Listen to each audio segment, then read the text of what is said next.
ಇದೀಗ ಕ್ರಿಕೆಟ್ ಅಭಿಮಾನಿಗಳು ಕಾತರದಿಂದ ಕಾಯ್ತಿದ್ದಾರೆ. ಇನ್ನು ಪಂದ್ಯದ ಭದ್ರತೆಗೆ 2,000 ಪೊಲೀಸರ ನಿಯೋಜನೆ ಕೂಡ ಮಾಡಲಾಗಿದೆ. ಇವತ್ತು ಆರ್ಸಿಬಿ ವರ್ಸಸ್ ಡೆಲ್ಲಿ ಕ್ಯಾಪಿಟಲ್ಸ್ ನಡುವೆ ಹೈ ವೋಲ್ಟೇಜ್ ಪಂದ್ಯ ನಡೆಯುತ್ತೆ. ಇದಕ್ಕೆ ಬೇಕಾಗಿರುವಂತಹ ಭದ್ರತೆ ಸಿದ್ಧತೆ ಎಲ್ಲವೂ ಕೂಡ ಮಾಡಲಾಗ್ತಾ ಇದೆ. ಚಿನ್ನಸ್ವಾಮಿ ಸ್ಟೇಡಿಯಂನಲ್ಲಿ ಇವತ್ತು ಹೈ ವೋಲ್ಟೇಜ್ ಪಂದ್ಯ ನಡೆಯುತ್ತೆ. ಸುಮಾರು 3:30 ಮಧ್ಯಾಹ್ನದ ನಂತರ 3:30 ಆರ್ಸಿಬಿ ವರ್ಸಸ್ ಡೆಲ್ಲಿ ಕ್ಯಾಪಿಟಲ್ಸ್ ನಡುವೆ ಪಂದ್ಯ ಆರಂಭ ಆಗುತ್ತೆ. ಹಾಗಾಗಿ ವಿಶೇಷವಾಗಿ ಆರ್ಸಿಬಿ ಪಂದ್ಯ ಇದೆ ಅಂತಂದ್ರೆ ಅಲ್ಲಿ ಹೆಚ್ಚಿನ ಭದ್ರತೆ ಕೂಡ ಇದ್ದೇ ಇರುತ್ತೆ. ಹಾಗಾಗಿ ಇವತ್ತು ಕೂಡ ಈ ಒಂದು ಮ್ಯಾಚ್ಗೋಸ್ಕರ ಪಂದ್ಯದ ಭದ್ರತೆಗೆ 2,000 ಪೊಲೀಸರ ನಿಯೋಜನೆ ಕೂಡ ಮಾಡಲಾಗಿದೆ. ಹಾಗಾಗಿ ಆರ್ಸಿಬಿ ಪಂದ್ಯ ಇದೆ ಅಂತಂದ್ರೆ ಅಲ್ಲಿ ಪೊಲೀಸರು ಕೂಡ ಅಲರ್ಟ್ ಇದ್ದೇ ಇರ್ತಾರೆ. ಠಾಣೆಯಲ್ಲಿ ದಾಖಲಾಗಿದೆ ಸಾಲು ಸಾಲು ದೂರುಗಳು. 10 ದಿನದಲ್ಲಿ ಕಬ್ಬನ್ ಪಾರ್ಕ್ ಠಾಣೆಯಲ್ಲಿ ಒಟ್ಟು 5 ಎಫ್ಐಆರ್ ಈಗ ರಿಜಿಸ್ಟರ್ ಆಗಿದೆ. ಚಿನ್ನಸ್ವಾಮಿಯಲ್ಲಿ ಐಪಿಎಲ್ ಮ್ಯಾಚ್ ಹಿನ್ನೆಲೆ ಸಾಲು ಸಾಲು ಎಫ್ಐಆರ್ಗಳು, ಟೋಟಲ್ 5 ಎಫ್ಐಆರ್ಗಳು ಈಗ ದಾಖಲಾಗಿರುವಂತದ್ದು. 10 ದಿನದಲ್ಲಿ ಕಬ್ಬನ್ ಪಾರ್ಕ್ ಠಾಣೆಯಲ್ಲಿ ಒಟ್ಟು 5 ಎಫ್ಐಆರ್ಗಳು. ಲಿಖಿತ್, ಪುನೀತ್, ಪುಷ್ಕರ್, ಪ್ರಭಾಕರ್, ಶ್ರೀನಿಧಿ, ದಿನೇಶ್ ರಾವ್ ಬಂಧನ ಆಗಿದೆ. 5 ಎಫ್ಐಆರ್ಗಳಲ್ಲಿ 4 ಎಫ್ಐಆರ್ ಟಿಕೆಟ್ ಸೇಲ್ ಮಾಡಿ ಸಿಕ್ಕಿಬಿದ್ದವರು. ನಿಗದಿತ ಬೆಲೆಗಿಂತಲೂ ಕೂಡ 3 ಪಟ್ಟು ಹೆಚ್ಚಾಗಿ ಟಿಕೆಟ್ ಮಾರಾಟ ಮಾಡ್ತಾ ಇದ್ರು. ಇಂಥವ್ರ ವಿರುದ್ಧ ಎಫ್ಐಆರ್ ದಾಖಲಾಗಿದೆ. ಈಗ 4 ಜನ ಕೂಡ ಈಗ ಅರೆಸ್ಟ್ ಆಗಿದ್ದಾರೆ. ಟಿಕೆಟ್ ದಂಧೆ ನಡೆಸುವವರ ಮೇಲೆ ಈಗ ಖಾಕಿ ಕಣ್ಣಿಟ್ಟಿದೆ.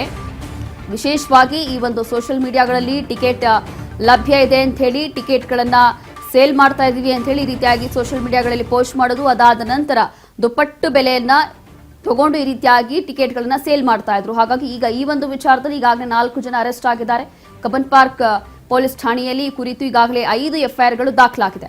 ಹಾಗಾಗಿ 4 ಜನ ಅರೆಸ್ಟ್ ಆಗಿದ್ದಾರೆ. 10 ದಿನದಲ್ಲಿ ನಡೆದಿರುವಂತಹ ಘಟನೆ ಇದು.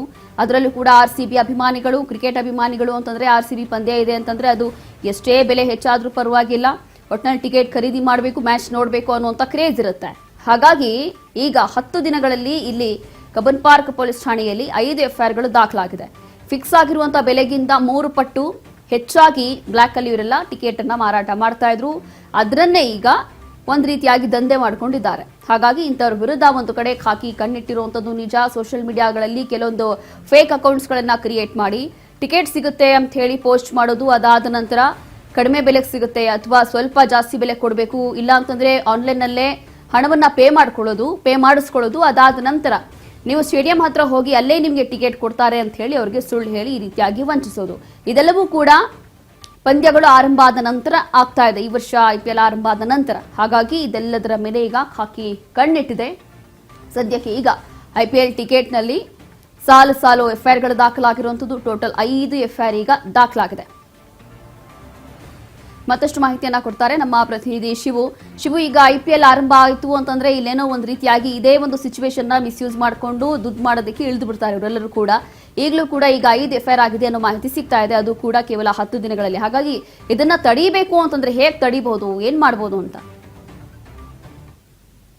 ಐಪಿಎಲ್ ಟಿಕೆಟ್ ಅನ್ನುವಂಥದ್ದು ಒಂದು ದೊಡ್ಡ ಸವಾಲಾಗಿ ಪರಿಣಮಿಸಿದೆ. ಯಾವಾಗ ಆನ್ಲೈನ್ ಟಿಕೆಟ್ ಅಂತ ಹೇಳಿ ಹೇಳ್ತಾರೆ, ಆನ್ಲೈನ್ಗೆ ಹೋಗಿ ಲಾಗಿನ್ ಮಾಡಕ್ ಹೋದಂತ ಸಂದರ್ಭದಲ್ಲಿ ಸಾಮಾನ್ಯ ಒಬ್ಬ ಕ್ರಿಕೆಟ್ ಪ್ರೇಮಿ ಅಲ್ಲಿ 3 ರಿಂದ 4 ನಿಮಿಷಕ್ಕೆ ಅಲ್ಲಿ ಸೋಲ್ಡ್ ಔಟ್ ಅಂತ ಹೇಳಿ ಯಾವುದೇ ರೀತಿಯ ಟಿಕೆಟ್ ಅನ್ನ ಬುಕ್ ಮಾಡೋದಕ್ಕೆ ಸಾಧ್ಯನೇ ಆಗಲ್ಲ. ಹಾಗಾದ್ರೆ 23,000 ಅಂದ್ರೆ ಅವರು ಹೇಳೋ ಪ್ರಕಾರ 33,000 ಕೆಪಾಸಿಟಿಯಲ್ಲಿ 10,000 ಬಿಟ್ರು ಕೂಡ 23,000 ಟಿಕೆಟ್ 3 ನಿಮಿಷದಲ್ಲಿ ಮಾರಾಟ ಮಾಡುವಂತ ಅಷ್ಟು ಕೆಪಾಸಿಟಿ ಇದೆಯಾ, ರಿಸೀವರ್ಸ್ ಗಳಿಗೆ ಅಷ್ಟು ಕೆಪಾಸಿಟಿ ಇದೆಯಾ ಅನ್ನುವಂಥದ್ದು ಒಂದು ದೊಡ್ಡ ಡೌಟ್ ಬರುತ್ತೆ. ನೋಡಿದ್ರೆ ಈಗ ಯಾವ ರೀತಿ ಕಾಳಸಂತೆಯಲ್ಲಿ ಮಾರಾಟ ಆಗ್ತಾ ಇದೆ ಅನ್ನುವಂಥದ್ದನ್ನ ಈಗ ಸಾಲು ಸಾಲು ಎಫ್ಐಆರ್ ಗಳು ಆಗ್ತಾ ಇದಾವೆ ಅನ್ನುವಂಥದ್ದು ನೋಡಿದ್ರೆ ಗಮನಿಸಬಹುದು. ಹಾಗಾದ್ರೆ ಇವ್ರಿಗೆಲ್ಲ ಬಲ್ಕ್ ಅಲ್ಲಿ ಹೇಗೆ ಟಿಕೆಟ್ಗಳು ಸಿಗ್ತಾ ಇದಾವೆ?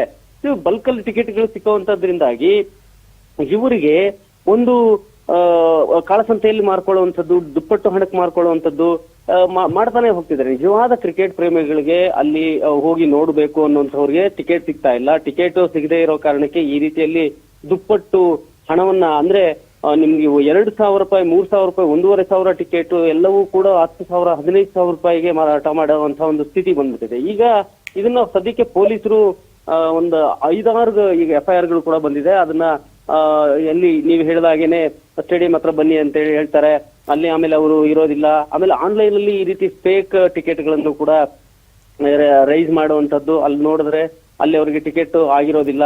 ಅದ್ರ ಜೊತೆಗೆ KCA ಮೆಂಬರು ಕೂಡ 100 ಟಿಕೆಟ್ ಗಳನ್ನ ದುಪ್ಪಟ್ಟು ಹಣಕ್ಕೆ ಮಾರ್ತಾ ಇದ್ದಂತದ್ದು. KCA ಮೆಂಬರ್ ಗಣೇಶ್ ಅನ್ನುವಂಥವ್ರು ಕೂಡ ಅವ್ರ ಮೇಲೂ ಕೂಡ FIR ಆಗಿ CCB ಅವರು ಅರೆಸ್ಟ್ ಮಾಡ್ತಾರೆ.